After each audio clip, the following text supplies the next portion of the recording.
Salam sejahtera bagi kita semua. Apa kabar teman-teman?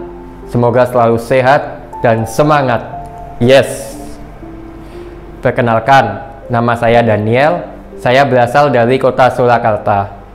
Sampai sekarang ini saya masih duduk di bangku perkuliahan. Pada kesempatan kali ini saya ingin membawakan sebuah renungan tokoh Santo Paulus, diambil dari Kisah Para Rasul.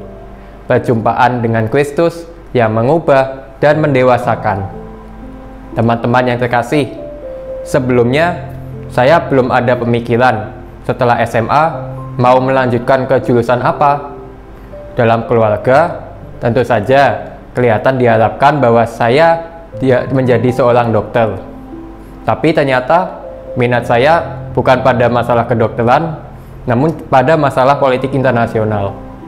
Kegemaran saya dari kecil adalah melihat peta dunia dan juga membaca buku-buku sejarah peradaban dunia. Ini menarik bagi saya dan membuat pikiran saya menjadi lebih terbuka. Saya merasa lebih dewasa untuk memikirkan masalah-masalah yang terjadi dalam bidang hubungan internasional dengan lebih baik. Tentu saja saya harus bertanggung jawab dengan pilihan saya ini dengan mempelajarinya secara baik dan mendalam. Mengingatkan saya pada seorang Paulus yang setelah mengenal Kristus menjadi dewasa dan menjadi rasul yang membawakan kabar gembira ke segala bangsa. Paulus sebelum mengenal Kristus bernama Saulus, adalah seorang Yahudi yang totok dari suku Benyamin, sama dengan Raja Saul dari Perjanjian Lama. Saulus adalah seorang Farisi yang terdidik baik dan sangat taat terhadap hukum Taurat. Dia menjadi penganiaya jemaat Kristus yang menurut dia menyimpang dari ajaran Taurat. Galatia 1 ayat 13 sampai 14.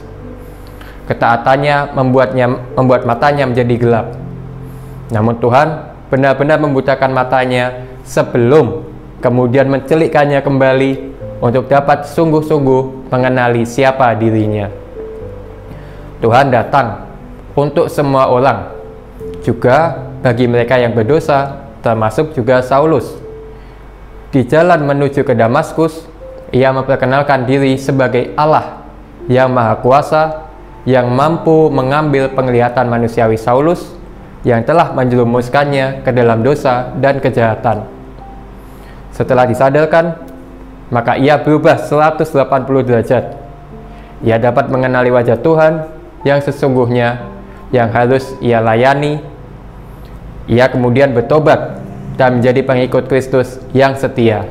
Kisah Para Rasul 9 ayat 1 sampai 9. Selalu diawali dengan sebuah panggilan.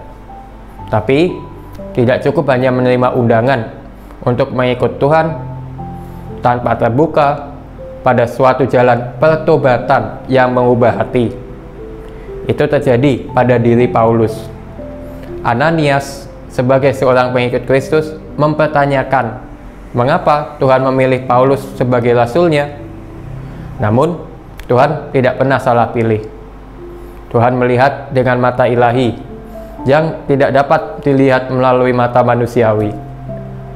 Di bawah tumpangan tangan Ananias dan atas kuasa Roh Kudus, Saulus bangkit dari kedosaan.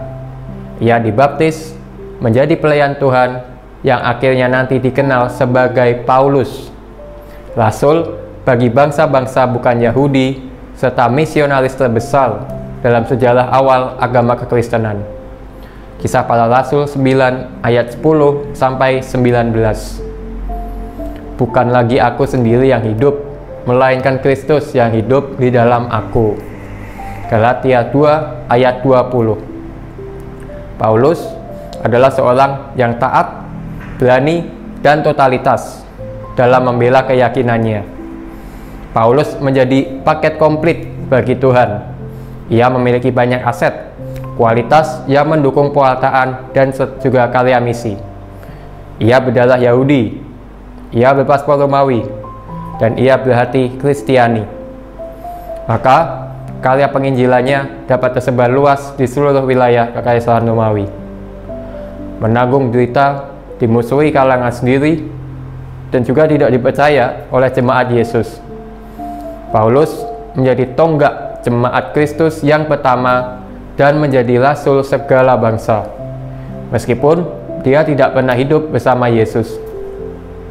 Katekismus Gereja Katolik nomor 2, supaya panggilan ini didengar di seluruh dunia, Kristus mengutus para rasul yang telah dipilihnya dan memberi tugas untuk mewartakan Injil. Matius 28 ayat 19-20.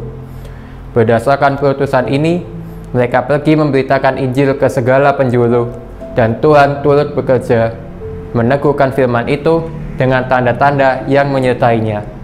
Markus 16 ayat 20. Seperti Paulus, setelah bertobat kemudian menjadi pembawa kabar gembira Injil yang militan, bukan tanpa pengorbanan, Paulus mengabarkan kabar gembira, tapi dengan penderitaan dan kematiannya sebagai martir.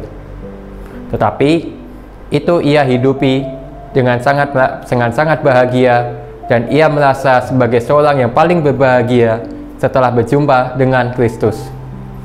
Teman-teman yang terkasih, kita dapat meniru semangat hidup Paulus dengan jalan. Pertama, bertobat. Bertobat dengan bersedia mengakui kelemahan dan dosa kita. Bersedia hidup baru, meninggalkan dosa. Pertobatan, bukti kesediaan kita meninggalkan cara hidup lama dan kembali ke jalan Tuhan. Bersedia memberi belas kasih pada sesama karena telah menerima belas kasih yang berlimpah dari Tuhan.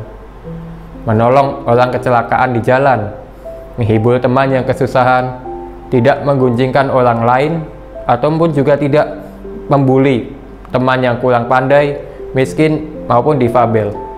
Justru kita harus membantunya dengan sepenuh hati. Kedua, taat perintah Tuhan dengan belajar firman Tuhan.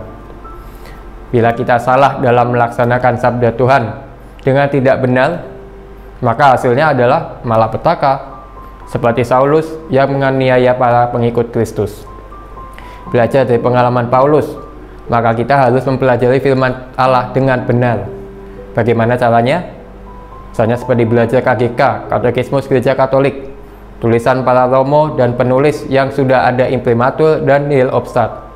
Belajar dari kursus-kursus pendalaman kitab suci seperti Sword of God atau SOG, diskusi dengan komunitas yang dipimpin oleh romo maupun orang awam yang mengerti firman Allah secara pandangan Gereja Katolik yang benar. Ketiga, berani menjadi pembawa kabar gembira yang dewasa dengan semangat Paulus. Dewasa artinya mempunyai kematangan dalam berpikir dan memutuskan sesuatu. Celakalah aku jika aku tidak memberitakan Injil. 1 Korintus 9 ayat 16. Rasul Paulus mempunyai kecintaan yang besar kepada Injil.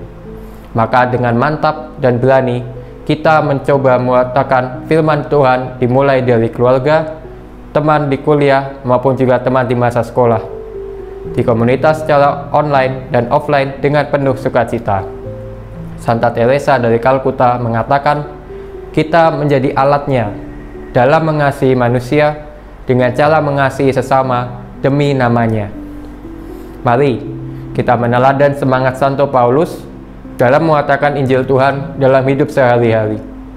Belajar dari Paulus bahwa kita belajar mengenal firman Allah dan melaksanakannya dengan benar. Sudahkah kita bersedia hidup seturut panggilan Tuhan dalam mewartakan kabar gembira? Selamat mengasihi Tuhan dalam Tuhan. Sekian, Tuhan memberkati.